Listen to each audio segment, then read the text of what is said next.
এরপর মমিনুল ইসলাম রুবেল আপনি জানতে চেয়েছেন, বাথরুমে উলঙ্গ হয়ে গোসল করা যাবে কি? বাথরুমে কিংবা টয়লেটে যেখানে আপনাকে অন্য কেউ দেখতে পাচ্ছে না, এরকম জায়গায় গোসল করলে আপনি শরীরের সমস্ত কাপড় চোপড় খুলে বিবস্ত্র অবস্থায় গোসল করলে সেটি হারাম বা সরাসরি নিষিদ্ধ কোনো কিছু হবে না।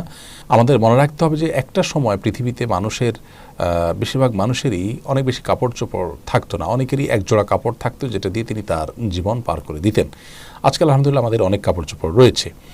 তো যার সামর্থ্য আছে এরকম অবস্থায় তিনি সকল কাপড় চোপড় খুলে গোসল করাটা তার জন্য অনুত্তম।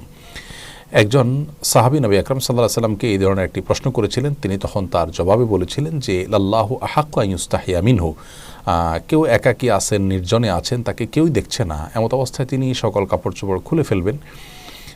এ বিষয়টি অনুত্তম, কারণ আল্লাহ তাআলা তাকে দেখছেন, আল্লাহর প্রতি তার লাজ লজ্জা থাকা উচিত অন্তত।